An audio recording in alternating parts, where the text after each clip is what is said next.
అందరికీ praise lord. దేవుని యొక్క నామమునకు మహిమ కలుగును గాక. మనల్ని అందరినీ కూడా ఈరోజు సజీవుల లెక్కలో ఉంచి ఉన్నటువంటి దేవాతి దేవునికి స్తోత్రాలు. ఆయన మనందరినీ రాత్రికాలం అంతయు కాపాడి క్షేమకరమైన నిద్రనిచ్చి మరి యొక్క నూతన దినములోనికి ప్రవేశించే భాగ్యమునిచ్చినందుకు దేవాతి దేవునికి స్తోత్రాలు. ప్రభు మనకి ఈరోజు ఇస్తున్నటువంటి వాగ్దానం యెషయా 45:2, నేను నీకు ముందుగా పోవచ్చు, మెట్టగా ఉన్న భూములను సరాలము చేసేదను. ఆమెన్. ఈరోజు మరి ఏ పరిస్థితుల మధ్యలో మరి మీరు ఉంటూ ఉన్నారు.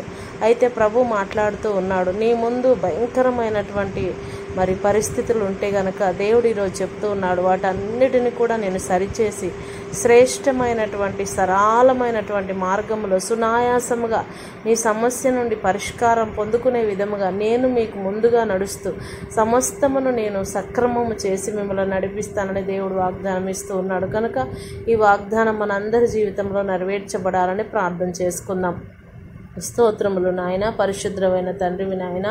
అవును ప్రభా, నీవు మాత్రమే నాయన మాకు దేవుడు అయ్యుంటూ ఉన్నావు. నీకు స్తోత్రాలు ప్రభా.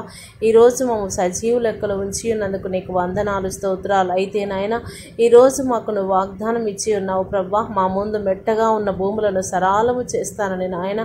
దయచేసి ఈరోజు మా మార్గములన్నిటిలో నీవే మాకు తోడై ఉండమని, నీ శక్తితో నీ బలముతో నింపమని నాయన. ఈరోజు ఎంతమంది బిడ్డలు ప్రయాణంలో ఉంటున్నారో వారందరికీ నువ్వు తోడై ఉండమని ఆయన కృపను క్షేమమును దయచేయమని, ప్రతి ఒక్కరికి సంపూర్ణ బలమును శక్తిని ఇచ్చిన ఆయన అన్ని పరిస్థితులను జయించగల శక్తిని ఇవ్వమని సమస్తము నీ చేతులకు అప్పగిస్తూ యేసు పరిశుద్ధ నామములు అడిగి పొందుకొని ఉన్నాం ప్రియ పరలోకపు తండ్రి. ఆమెన్. అందరికీ